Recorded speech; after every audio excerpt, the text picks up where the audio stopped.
Welcome to the Real News Network. I'm Sharmini Perez coming to you from Baltimore.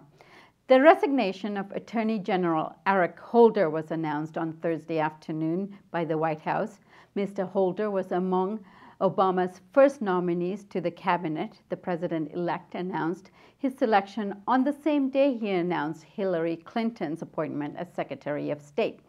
At a time when Guantanamo Bay closure, the torture of prisoners, and regulatory failure on Wall Street after the 2008 financial crisis was all looming in the air. While his track record in the mainstream press today has been kind to him, painting him as the liberal voice in the Obama administration, his track record is less desirable. Mr. Holder signed off on the National Security Agency's authority to sweep up the phone records of millions of Americans not charged with any crime. We remember him for the relentless pursuit of whistleblowers such as Chelsea Manning and Edward Snowden and Aaron Swartz, while these whistleblowers were upholding our Constitution and the people's right to know. He was not. He authorized the subpoena directed at journalists and approved the CIA killing of Anwar al-Awlaki, an American citizen working with Al-Qaeda, instead of just having him arrested and given him his day in court. Now joining us from Kansas City to talk about Eric Holder and his record is Bill Black. Bill is Associate Professor of Economics and Law at the University of Missouri, Kansas City. He's a white-collar criminologist and a former financial regulator and author of The Best Way to Rob a Bank is to Own One. As always, thank you for joining us, Bill. Good to be here. So what raced through your mind as you heard the news this morning about Eric Holder's resignation? Well, I'll focus on the areas I know about, and in your introduction, the war on whistleblowers will be the most relevant part, along, of course, with the complete strategic failure, the greatest strategic failure in the history of the Department of Justice, which I once worked at, against elite white-collar crime epidemics. And so Eric Holder has surprised me. I always predicted that he would at least find one token case to prosecute some bank senior executive for crimes involving that led to the creation of the financial crisis and the global Great Recession. Why did it surprise you, Bill? Well, he's actually going to leave without even a token conviction or even a token effort at convicting. So in baseball terms, he's struck out every time. He's batting .000, but he actually never took a swing. So, you know, he was called out on strikes looking, as we would say in baseball.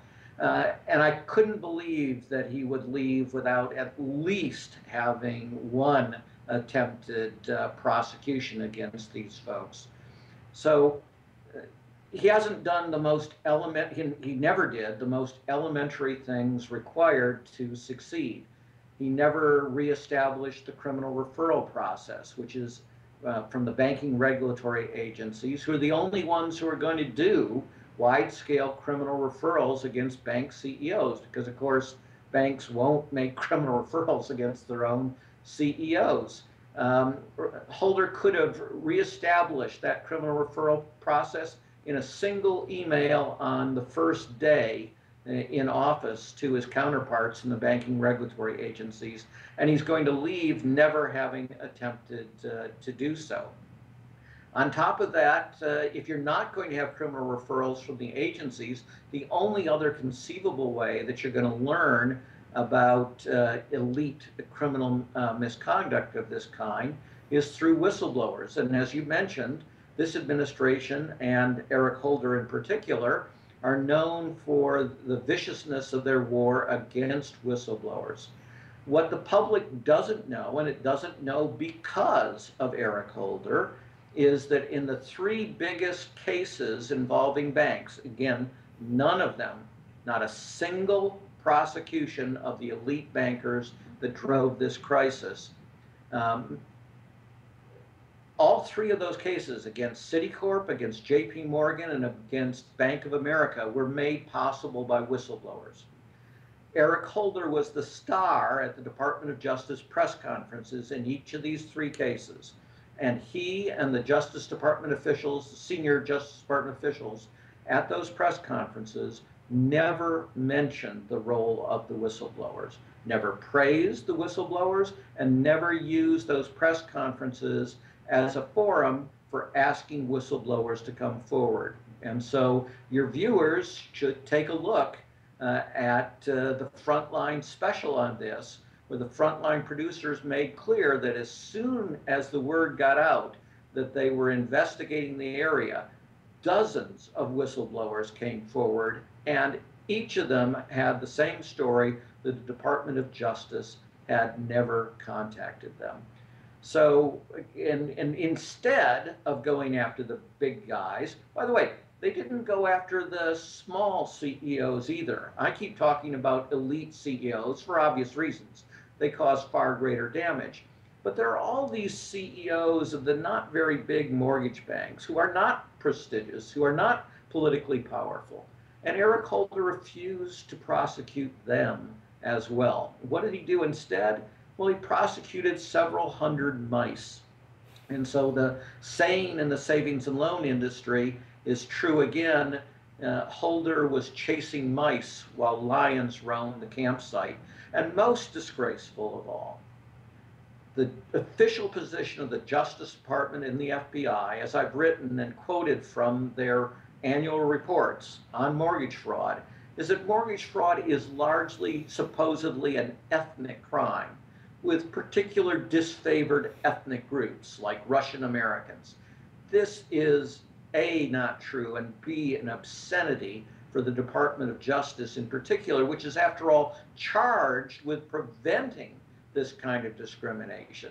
Not only is the Justice Department and the FBI spreading this absolute lie about ethnic guilt, but they're following through, and they are disproportionately prosecuting folks of disfavored minorities. And that is a particular evil and disgusting thing that will be on the tombstone of Eric Holder when historians write about him.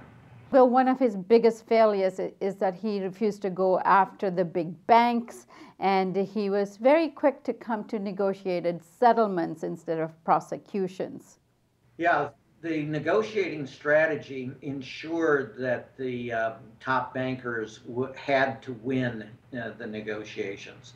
So they came into the negotiations knowing that Holder believed in too big to fail and too big to jail.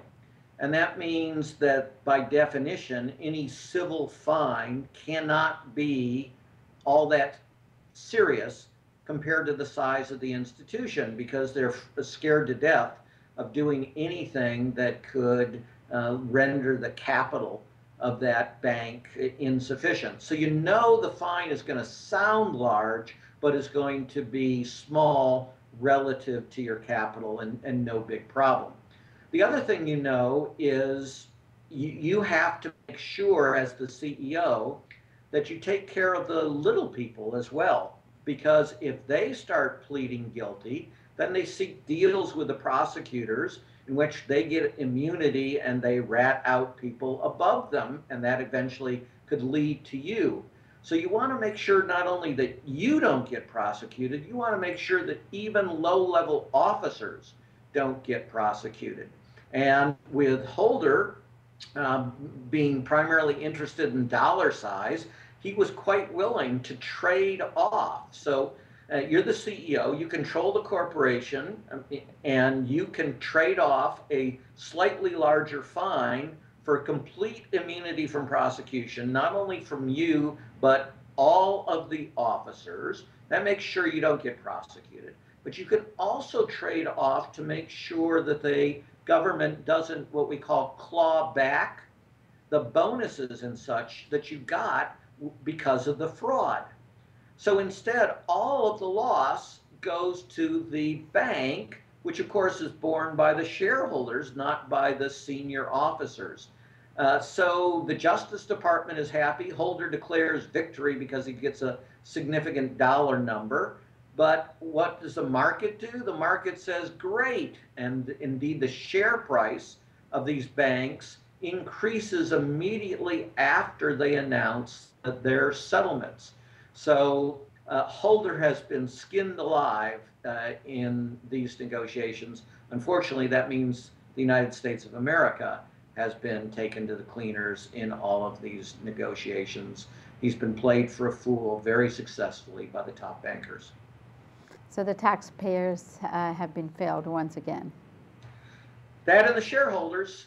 So the shareholders got it because these fraud schemes largely steal from shareholders and creditors and make the officers wealthy. So that was bad. And then they spend literally, in some cases, collectively billions of dollars on the lawyers, on the defense, and the shareholders pay that. And then they agree on a fine that will be paid entirely by the shareholders and not a penny of it, typically, by the senior officers who became wealthy from the frauds. And the senior officers get to keep the fraud proceeds. So that's the third whammy on the shareholders. And as you say, in many cases, it's been a whammy to the federal treasury as well. Well, Bill, who is likely to be appointed as the Attorney General next? No one better. Thank you so much for joining us, Bill. Eric Holder is reflecting administration policies, and Treasury was far worse than the Attorney General. All right, Bill, thank you so much for joining us. Thank you. And thank you for joining us on the Real News Network.